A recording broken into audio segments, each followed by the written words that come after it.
राजवीर अपनी पत्नी सुनीता और बेटे अजय के साथ अयोध्या घूमने के लिए जाता है, जहां उसकी मुलाकात अपने दोस्त भानु से होती है। तुझे पता नहीं है मैंने कितना याद किया है तुझे।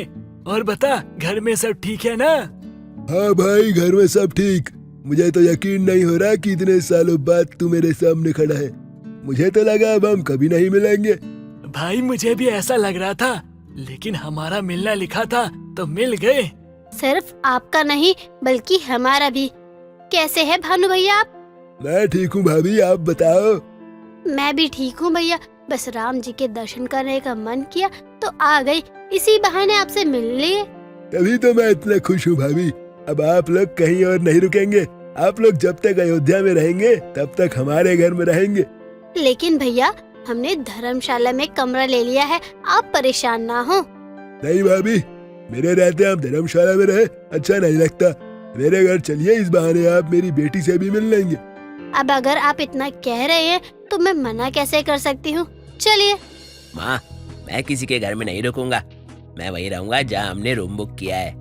नहीं बेटा, अगर तुम्हारे पिताजी को पता चला तो वो तुम्हें बहुत सुनाएंगे। तुम्हें हमारे साथ ही चलना होगा।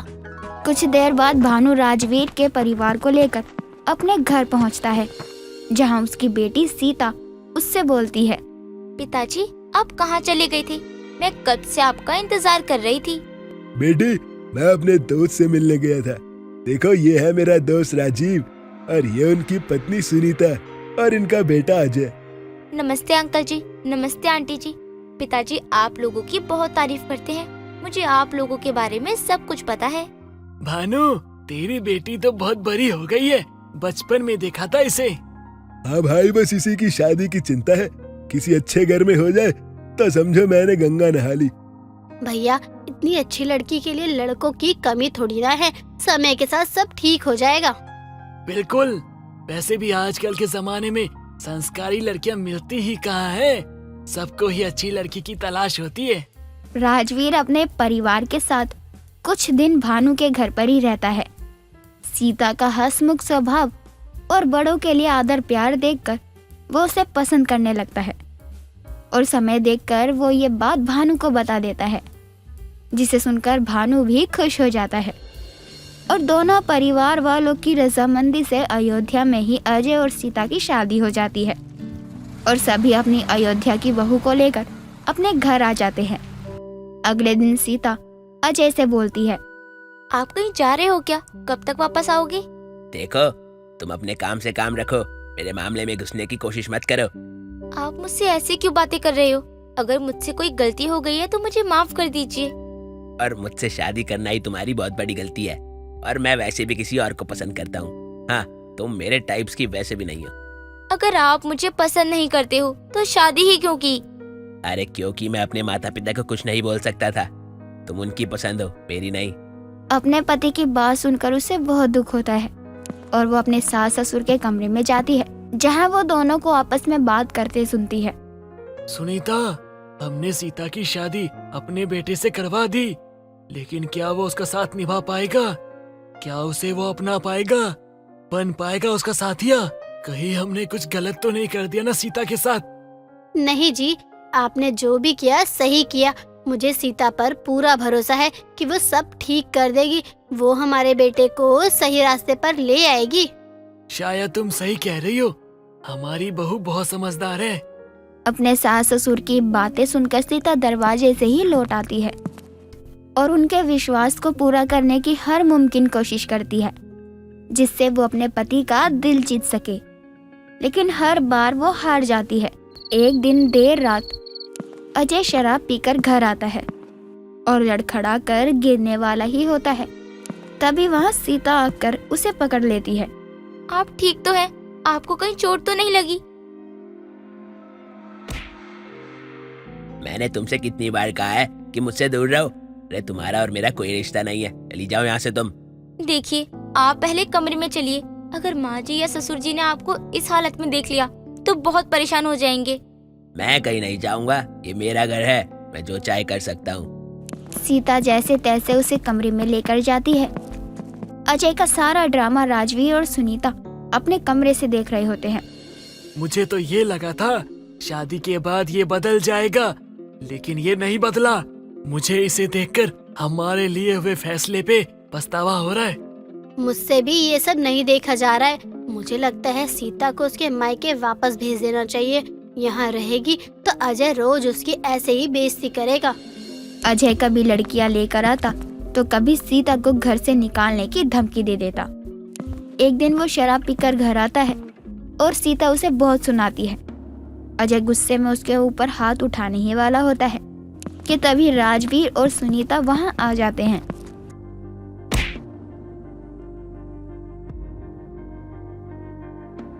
बहू, मैं तुझे बहुत अरमानों के साथ अपने घर की बहू बना के लाया था कि शायद तेरे आने से मेरा बेटा सुधर जाए, लेकिन शायद हमारी किस्मत ही खराब है। ससुर जी, आप ऐसा क्यों बोल रहे हो? किस्मत तो मेरी खराब है। मैं आपके भरोसे पर खरी नहीं उतर पाई। मैंने उस दिन आप दोनों की बातें सुन ली थी। आप लोगों को मुझ पर बहुत भरोसा था, लेकिन मैं उसे पूरा नहीं कर पाई।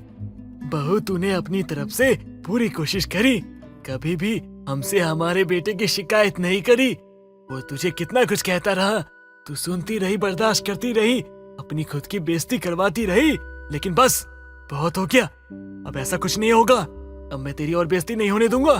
मैं कल ही तुझे अयोध्या छोड़ के आऊंगा, तेरे मायके। ससुर जी, मैं अपना ससुराल छोड़कर कहीं नहीं जाऊंगी। बहू, लेकिन यहाँ तेरे रहने का क्या फायदा? हम तुझे और बुरा भला सुनते नहीं देख सकते हैं। मैं आप लोगों के प्यार के सहारे अपना जीवन काट लूंगी। पति लायक नहीं है तो क्या हुआ, सास ससुर तो है ना। बहू, हम भी तुझसे बहुत प्यार करते हैं, लेकिन हम तुझे रोज इस हालत में नहीं देख सकते। पहले ही अपने स्वार्थ के चक्कर में तुझसे अपने बेटे की सच्चाई छुपाकर हमने तेरे साथ बहुत गलत किया। अब तुझे यहाँ रोककर दोबारा वो गलती नहीं करना चाहते हैं। सुनीता और राजवीर सीता को बहुत समझाते हैं, जिसके बाद सीता भी अब अपने मायके जाने के लिए तैयार हो जाती है। सुबह होते ही राजवीर अपनी बहू को लेकर अयोध्या के लिए निकल पड़ता है। दूसरी तरफ अजय की आंख खुलती है और वो सीता को आवाज देता है। सीता, कहाँ हो तुम? अरे जल्दी से मेरे लिए एक गिलास नींबू पानी लेकर आओ, मेरा सर दर्द हो रहा है। अरे माँ, आप क्यों ले आई? सीता से कहा था वो लेकर आती। बेटा, लगता है तू भूल रहा है कि वो तेरी पत्नी है, ना कि नौकरानी। लेकिन अब तो वो भी नहीं है। क्यों? आप ऐसा क्यों बोल रही है? कहाँ गई वो? वो जहाँ से आई थी हमने उसे वापस वहीं भेज दिया। जब वो तुझे पसंद ही नहीं थी, तू उसके साथ रहना ही नहीं चाहता था, तो हम उसे यहाँ रखकर करते भी क्या? माँ, आपने ऐसा क्यों किया? ऐसा नहीं करती तो क्या उस बेचारी को यहाँ रखकर रोज उसकी बेइज्जती होते देखती? आज से तू आजाद है, अब तू रह अपनी मर्जी से। सुनीता इतना कहकर वहाँ से चली जाती है। अजय कुछ देर बाद ऑफिस जाने के लिए तैयार होता है और सीता को आवाज देता है। सीता, जल्दी से खाना लेकर आओ, भूख लगी है मुझे। खाना भी नहीं बना है, टाइम लगेगा। माँ, सीता रहती थी तो सब कुछ टाइम से हो जाता था, लेकिन अभी कुछ भी टाइम से नहीं हो रहा। ना ही मेरे कपड़े मिल रहे हैं, ना ही खाना टाइम से मिल रहा है। सब कुछ इधर उधर हो गया है। इसमें मैं क्या करूँ? तू ही तो चाहता था कि वो अपने घर चली जाए। तू उसे बिल्कुल भी पसंद नहीं करता था, तो फिर अब क्यों बार बार उसे याद कर रहा है? मुझे नहीं पता माँ, अब मुझे कुछ समझ नहीं आ रहा है। लेकिन मुझे पता है, तू उसे पसंद करने लगा है, लेकिन मानता नहीं है। वक्त रहते अपनी गलती सुधार ले, इससे पहले कि बहुत देर हो जाए। अपनी माँ की बातों पर सोच विचार करने के बाद अजय भी इस बात को मान लेता है कि वो भी सीता को पसंद करने लगा है।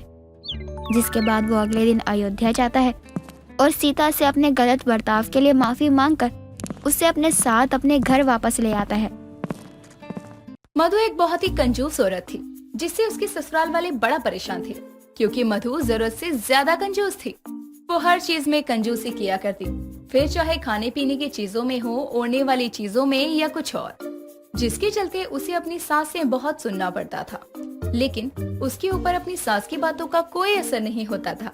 ऐसे ही एक रोज सुमन अपनी पड़ोसन विमला के साथ हॉल में बैठकर बातें कर रही थी। तभी वहाँ मधु आती है और विमला की नजर उसकी साड़ी के फटे पल्लू पर जाती है, जिसे देखकर वो कहती है, सुमन, बुरा मत मानियो, लेकिन तेरी बहू से अच्छी और नई साड़ी तो हमारे मोहल्ले की सफाई करने वाली औरत पहनती है। वैसे तो तेरी कंजूस बहू के आतंक से हम सब वाकिफ हैं, लेकिन इतना भी कंजूसी करने का क्या फायदा कि फटे कपड़े पहनने की नौबत आ जाए। विमला, तू ये क्या कह रही है? मेरी सहेली है, इसका मतलब ये नहीं कि जो मन में आएगा बोलती चली जाएगी तू। मेरी बहू कंजूस है या जैसी भी है, वो मेरी बहू है। मैं कुछ भी बिना बात के नहीं बोलती हूँ। ये देख अपनी बहू की साड़ी कितनी घिस गई है। अब ये भी कह रही है छोड़ दो मुझे, अब मत पहनो, लेकिन तेरी कंजूस बहू इसे छोड़ने का नाम ही नहीं ले रही।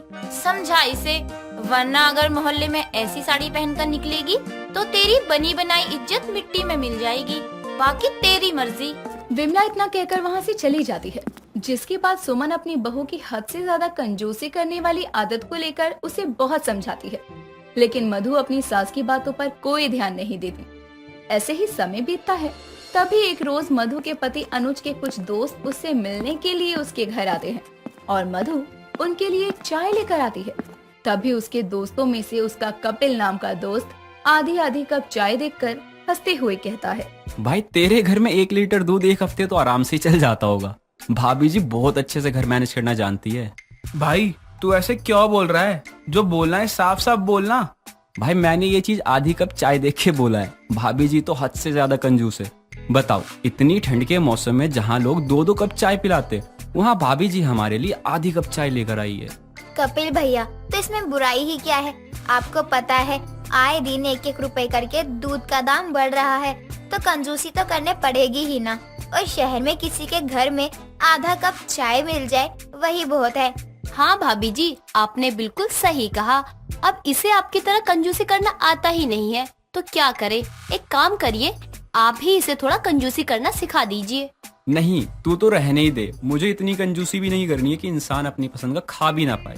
बात तो तू भी सही बोल रही है, लेकिन अनुज भाई को तो इस कंजूसी की आदत हो गई होगी। सभी दोस्त आपस में इतना कहकर अनुज का मजाक बनाते हुए उसकी बीवी की कंजूसी के चलते उसका मजाक उड़ाते हैं, और ये चीज अनुज को बिल्कुल भी अच्छी नहीं लगती। और अपने दोस्तों के जाने के बाद वो गुस्से में अपनी मधु से कहता है, यार ये तुम्हारा जो कंजूसी का आतंक है वो अपने घर वालों तक ही रखो। अगर बाहर से कोई आता है तो कम से कम उसकी खातिरदारी में अपनी कंजूसी मत दिखाया करो। तुम्हें तो कोई फर्क नहीं पड़ता है, लेकिन हमारे लोगों के सामने मजाक तो जरूर बन जाता है। आप भी अजीब हैं। लोगों की बीवियां कंजूसी नहीं करती हैं, इसलिए उनके पति परेशान रहते हैं। और एक आप हैं कि आपको कंजूसी करने वाली बीवी मिली है तो आपको उसकी कदर नहीं है।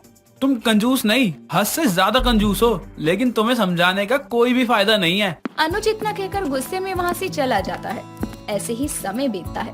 तभी एक रोज शाम के समय अनुज बाहर से घर आता है तो देखता है कि सभी घर वाले हॉल में बैठकर फोन चला रहे हैं। तभी वो उनके पास जाता है और कहता है, क्या आप लोग फोन में लगे हुए हैं? सब मेरी बात सुनिए।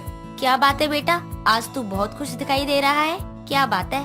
जहाँ तक मुझे लगता है पक्का भैया की सैलरी बढ़ गई होगी, या तो भैया की पोस्ट बढ़ी होगी, तभी इतने खुश हैं। नहीं नंदनी, ऐसा कुछ भी नहीं है। मैं खुश तेरी वजह से हूँ। माँ, मैं नंदनी के ससुराल से आ रहा हूँ। उन लोगों ने शादी की डेट फाइनल कर ली है और मैंने भी हाँ कर दी है। ये तो बहुत खुशी की बात है बेटा। हाँ माँ, लेकिन हमारे पास ज्यादा टाइम भी नहीं है। मैं अपनी बहन की शादी में कोई भी कमी नहीं चाहता हूँ। और मधु, तुमसे तो मैं हाथ जोड़कर बोल रहा हूँ, प्लीज शादी के कामों में बिल्कुल भी कंजूसी मत दिखाना। अब कल से हम बस शादी की तैयारियों में लगना है हमें बस। अनुज इतना कहकर वहाँ से चला जाता है और अगले दिन से सभी लोग शादी की तैयारियों में लग जाते हैं। समय बीतता है और शादी का दिन आता है। अनुज के लाख समझाने के बाद भी मधु अपनी कंजूसी वाली आदत से बाज नहीं आती, जिसके चलते वो शादी के सभी कामों में कंजूसी करती है।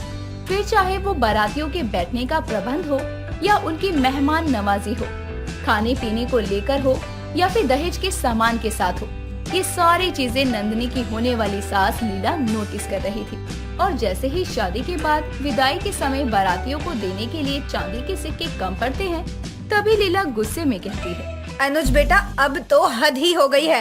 रात से देख रही हूँ मैं, आप लोगों की मेहमान नवाजी अच्छी नहीं है। हर जगह कोई ना कोई कमी थी। बारातियों को बैठने के लिए कुर्सियाँ नहीं थी, खाना के लिए खाना कम पड़ गया, और अब विदाई के समय चांदी के सिक्के कम पड़ गए। ये सब क्या है? नहीं देने की औकात थी तो पहले ही मना कर देते। आंटी जी, मेरा विश्वास कीजिए, आपने जितने खास लोगों के नाम लिखवाए थे, मैंने सबके लिए गिन के सिक्के लिए थे। अब मुझे समझ में नहीं आ रहा कि कैसे सिक्के कम पड़ गए। रहने दे बेटा, अगर ऐसा होता तो अभी सिक्के कम नहीं पड़ते। पक्का तूने ही सिक्के कम लिए होंगे। इस कारण तेरे परिवार की बेइज्जती तो हो गई, साथ साथ हमारी भी बेइज्जती हुई है। आंटी जी आप गुस्सा मत करिए, मैं देखता हूँ मैं क्या कर सकता हूँ। आप मुझे थोड़ा सा समय दीजिए बस। अब हमारे पास बिल्कुल भी समय नहीं है। अगर तुमने अभी इसी वक्त मेरे बारातियों को चांदी के सिक्कर देकर विदाई नहीं दी तो मैं अपने बेटे को साथ लेकर वापस चले जाऊंगी और तुम्हारी बहन की विदाई भी नहीं होगी। आंटी ऐसा मत करिए, मैं आपकी सारी मांगे पूरी करूंगा। अब मैं क्या करूं? लेकिन ऐसे कैसे हो सकता है? मैं तो सिक्के गिन कर लाया था, तो अचानक सिक्के कहाँ चले गए? अनुज और अपनी समधन लीला की बातें उनसे कुछ दूर खड़ी नंदिनी की माँ सुन रही थी, जिसे सुनने के बाद वो अपनी बहू के कमरे में जाती है और उसकी अलमारी से बचे हुए चांदी के सिक्के लाकर अपनी बेटी को देती है। जिसके बाद अनुज बारातियों को वो सिक्के देकर अपनी बहन की विदाई की रस्म को पूरा करता है। सबके जाने के बाद वो अपनी माँ से कहता है, माँ मैंने उस टाइम आपसे नहीं पूछा, लेकिन ये चांदी के सिक्के आपके पास कैसे आए? मैंने तो आपको सिक्के कहाँ रखे थे ये भी नहीं बताया था, तो फिर कैसे? ये सारी बातें तुझे अपनी पत्नी से पूछनी चाहिए। आज हमारी इज्जत का जो भी तमाशा बना है लोगों के सामने, वो मेरी कंजूस बहू का ही आतंक था। ये सब इसी की वजह से हुआ है। क्यों बहू, सही कहा ना मैंने? अब क्यों चुप खड़ी है तू? माँ जी, मैंने क्या किया है? आप इन सब का इल्जाम मेरे ऊपर लगा रही हैं। और ये क्या, आप जब देखो सबसे मेरी कंजूस बहू का आतंक करती रहती हैं। इतना कुछ होने के बाद भी तुझे शर्म नहीं आई? मैंने तो सोचा इतना बड़ा तमाशा करने के बाद तुझे अफसोस होगा, इसीलिए तेरा नाम नहीं लिया, लेकिन तुझ पे कोई असर ही नहीं है। माँ क्या बात है, साफ साफ बताइए, मुझे कुछ भी समझ में नहीं आ रहा है। बेटा, शादी में जो कमी हुई है सब बहू की कंजूसी के चलते हुआ है। इसी ने हलवाई को खाना बनाने से रोक दिया था, इसी ने टेंट वालों को और कुर्सियां लाने से मना कर दिया था ताकि कुछ पैसे बच जाए, और अपनी कंजूसी के चलते इसी ने चांदी के सिक्के भी चुराए थे। और अगर मैं झूठ बोल रही हूँ तो तू बहू अभी के अभी अनुज के सर पर हाथ रखकर कसम खा कि तूने ये सब नहीं किया है। सुमन के कई बार कहने पर भी मधु कसम खाने के लिए तैयार नहीं होती, जिससे सच सबके सामने आता है। जिसके बाद अनुज मधु से कहता है, तुम बस मुझे ये बताओ कि ऐसी कंजूसी करके किसका फायदा हुआ? सबके सामने हमारे परिवार का तमाशा बन गया, लोगों ने हमारी इंसल्ट करी। क्या ये सब ठीक हुआ? कभी कभी हद से ज्यादा कंजूसी करना भी हमारा ही नुकसान कर जाती है। अपने पति अनुज की सारी बातें सुनने के बाद मधु को अपनी गलती का एहसास होता है, जिसके बाद वो अपनी सारी गलतियों को मानते हुए अपने घर वालों से अपनी गलती की माफी मांगती है और साथ ही अपनी हद से ज्यादा कंजूसी करने वाली आदत को सुधारने की कोशिश का वादा करती है। इससे सुमन को भी अपनी कंजूस बहू के आतंक से काफी हद तक सुकून मिलता है। मीनाक्षी अपनी माँ शांति के साथ रहा करती थी। मीनाक्षी काफी होनहार और समझदार लड़की थी, लेकिन जितनी समझदार मीनाक्षी थी ठीक उसकी उल्टी उसकी माँ थी। कहने को कहा जा सकता है कि मीनाक्षी अपनी माँ से अक्सर परेशान रहा करती थी, क्योंकि उसकी माँ के अंदर एक बहुत ही बुरी आदत थी और वो थी जुआ खेलने की। ऐसे ही एक शाम मीनाक्षी अपने ऑफिस से घर लौट रही थी, तभी उसकी नजर रोड पर पड़ती है, जहाँ वो देखती है उसकी माँ कुछ आदमियों के साथ बैठकर जुआ खेल रही है। ये देखकर मीनाक्षी अपने सर पर हाथ रखते हुए खुद से कहती है, हे भगवान, तूने मुझे एक कैसी माँ दी है। एक माँ होती है जो अपनी औलाद को पालने के लिए सब कुछ करती है, तो वही मेरी माँ है, वो अपनी औलाद का कमाया हुआ सारा पैसा हमेशा उड़ाने पर तुली रहती है। इतना बोलकर मीनाक्षी अपनी माँ के पास जाती है और अपनी माँ को उठाते हुए कहती है, माँ ये तुम क्या कर रही हो? तुम जानती भी हो कि तुम्हारी बेटी कितनी मेहनत से पैसे कमाती है और तुम हो कि जुए में सारे पैसे हार जाती हो। अरे कुछ तो ख्याल रख लो अपनी बेटी का। अरे बेटा, तुझे पता नहीं है कि मैं जुए में पैसा जीत सकती हूँ। हाँ, वो बात अलग है कि मेरी किस्मत मेरा साथ नहीं देती, लेकिन इसका मतलब ये नहीं है ना कि तेरी माँ हमेशा हारती ही रहे। और तो और तुझे पता भी है, जुआ भी एक ऐसी चीज है जिसमें बिना मेहनत किए पैसे जीते जा सकते हैं। माँ जो भी है, पर आप अभी मेरे साथ घर चलिए, ये ज्यादा देर खेलने की जरूरत नहीं है, समझिए आप। शांति अपनी बेटी की बात नहीं सुनती। जब मीनाक्षी अपनी माँ को उसकी बातों को अनसुना करते हुए देखती है, तब मीनाक्षी गुस्से में आकर अपनी माँ का हाथ पकड़ती है और खींचकर अपनी माँ को अपने घर में ले जाती है। मीनाक्षी की ऐसी बदतमीजी देखकर शांति को बड़ा गुस्सा आता है और वो अपना हाथ छुड़ाकर मीनाक्षी को एक जोरदार तमाचा मारती है और उससे कहती है, मीनाक्षी, तेरी इतनी हिम्मत कैसे हुई कि तू अपनी माँ का हाथ पकड़ उसको खींचकर घर ला रही है? थोड़ी भी शर्म लिहाज तेरे अंदर नहीं है? अरे लोग देखेंगे तो क्या कहेंगे? माँ, लोग क्या कहेंगे क्या नहीं, मुझे उससे फर्क नहीं पड़ता। मुझे फर्क तो बस इस बात से पड़ता है कि हमारी आर्थिक स्थिति इतनी खराब है, लेकिन फिर भी आप उसको मद्देनजर ना रखते हुए आप जुआ खेल रही हैं।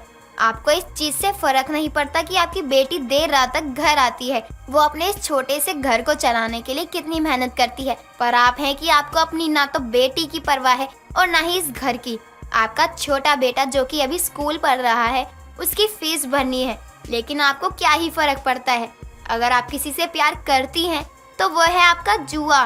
मीनाक्षी की बातों का जवाब ना देते हुए शांति वहाँ से चली जाती है और अपने कमरे में बैठ जाती है।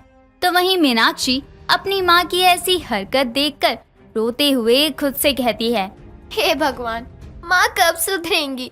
पहले तो माँ बस जुआ खेलती थी, पर अब तो माँ आदमियों के साथ रोड पर जुआ खेलने लगी है। मीनाक्षी रोते हुए सो जाती है और अगली सुबह वो अपने काम पर जाने से पहले अपनी माँ के पास जाती है, जहाँ वो देखती है कि उसकी माँ अपने बिस्तर पर सो रही है। अपनी माँ को इतने आराम से सोता हुआ देखकर मीनाक्षी अपनी माँ के पास जाती है और अपनी माँ के सर पर हाथ फेरते हुए कहती है, माँ, आप सुधर जाओ और जुआ खेलना बंद कर दो, साथ ही अपने परिवार पर ध्यान देना शुरू कर दो। मीनाक्षी अब अपनी माँ के कमरे से बाहर आ जाती है। तब वो अपने भाई राहुल को बाहर देखती है, जहाँ उसका भाई कुर्सी पर बैठकर टीवी देख रहा था। उसको इस तरह देखकर मीनाक्षी उससे कहती है, राहुल, तुम स्कूल क्यों नहीं गए? दीदी, आज ना स्कूल की फीस भरनी थी। अब पिछले 2 महीने से ना स्कूल की फीस नहीं भरी है, तो मैम ने कहा अगर आज मैंने अपने स्कूल की फीस नहीं लाऊंगा ना तो मेरे को ना स्कूल आने की जरूरत नहीं है कल से। अच्छा, अगर ऐसा था तो तुझे पहले बताना था ना, मैं कहीं से भी पैसे लाती और तेरी फीस भर देती ना। दीदी, मैंने इसलिए नहीं कहा ना क्योंकि मैंने ना कल रात को ना आपके और माँ के बीच में बहस होती हुई देखी थी, और मैं ये भी जानता हूँ ना कि आपके पास पैसा नहीं है, इसलिए मैंने आपको परेशान करना जरूरी नहीं समझा। राहुल की बात सुनकर मीनाक्षी की आंखों में आंसू आ जाते हैं और वो उसे गले से लगा लेती है, जिसके बाद वो उससे कहती है, तू चिंता मत कर, मैं तेरे स्कूल वालों से बात करूंगी और कुछ समय की और मोहलत मांग लूंगी। मीनाक्षी राहुल के स्कूल जाकर प्रिंसिपल से कुछ महीनों की मोहलत और ले लेती है।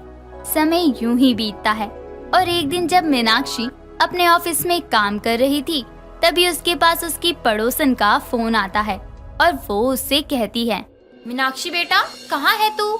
मैं तो ऑफिस में हूँ आंटी। क्यों, क्या हुआ? बेटा, लगता है तेरी माँ पागल हो गई है। अब क्या कर दिया माँ ने? पहले तो वो रोड पर जुआ खेल तेरे सारे पैसे उड़ाया करती थी, पर अब तो उसने अपने घर के चौखट को ही जुए का अड्डा बना लिया है। साथ ही वो तेरे इस घर को जुए में दांव पर लगाने वाली है। मैंने अभी सुना तेरी माँ के मुंह से। देख बेटा, मैं तो कहती हूँ तू जल्दी से घर आ जा और अपनी माँ को संभाल। कहीं ऐसा न हो कि तेरी जुआरी माँ इस जुए में सब कुछ हार जाए। तेरी पड़ोसन हूँ और तुझे स्ट्रगल करते हुए देखा है, बस इसलिए तुझे बताना जरूरी समझा है। जी आंटी जी, मैं अभी आती हूँ। अपनी आंटी की बात सुनकर अब मीनाक्षी अपने घर आती है, जहाँ वो देखती है कि उसकी माँ अपनी घर की चौखट पर बैठकर जुआ खेल रही थी। ये देखकर मीनाक्षी को बहुत गुस्सा आता है और वो अपनी माँ के सारे पत्ते फेंककर अपनी माँ पर चिल्लाते हुए कहती है, माँ, ये सब क्या है? आप घर के चौखट पर जुआ कैसे खेल सकती हो? क्यों नहीं खेल सकती? ये घर जितना तेरा है ना, उतना ही मेरा भी है, समझी तू? था, पर अब नहीं है, समझी आप? अरे कैसी औरत हैं आप? आपकी वजह से आपका पति मरा, आपकी वजह से मुझे कम उम्र में पढ़ाई छोड़कर काम करना पड़ा, आपकी वजह से राहुल भी घर बैठे बैठे रह गया, और आप कह रही हैं कि ये घर आपका भी है। अरे एक औरत होती है जो अपने परिवार को, घर को जोड़ कर रखती है, लेकिन आप तो अपने घर को ही बेचना चाहती हैं। माँ बेटी की बहस पूरा मोहल्ला देख रहा था।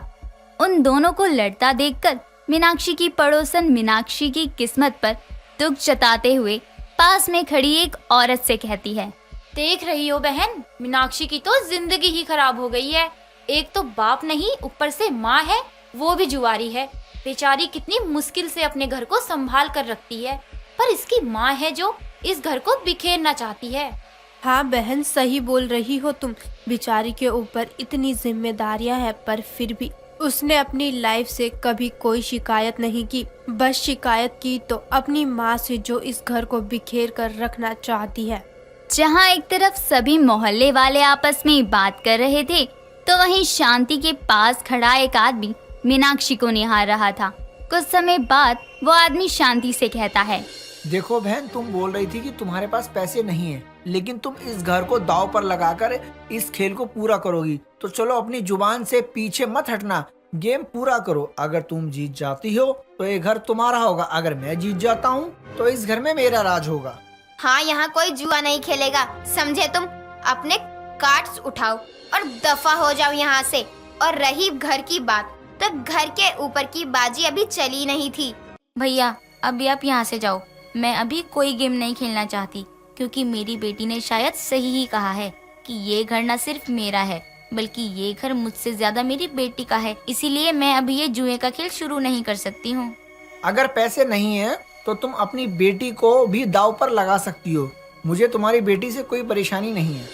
उस आदमी की ऐसी गंदी हरकत देखकर शांति को खुद की आदत पर बहुत ही शर्मिंदगी महसूस होती है। शर्मिंदगी के साथ साथ उसको उस आदमी पर बहुत गुस्सा भी आता है, जिसके बाद वो उस आदमी को एक जोर का थप्पड़ मारकर उसे वहां से भगा देती है। उस आदमी को वहां से भगाने के बाद शांति अपनी बेटी के सामने हाथ जोड़कर उससे माफी मांगते हुए कहती है, मीनाक्षी, शायद तू सही बोल रही थी। मैंने अपने घर की जिम्मेदारियों को कभी नहीं समझा और हमेशा जुआरी बनती रही। पर आज जब मेरी खुद की बेटी की इज्जत पर बात आई, तब मुझे समझ आया कि मैं बहुत गलत हूँ। अपनी माँ को अपनी गलतियों का पछतावा करता हुआ देखकर मीनाक्षी उसको एक और मौका देती है, जिसके बाद अब शांति अपनी बेटी को शिकायत का मौका कभी नहीं देती, जिस वजह से अब उसके घर की कंडीशन ठीक होने लगती है। दोस्तों, अगर आपको ये कहानी पसंद आई तो इसे लाइक करें, शेयर करें और कमेंट करके बताएं कि कहानी में आपको सबसे अच्छा क्या लगा।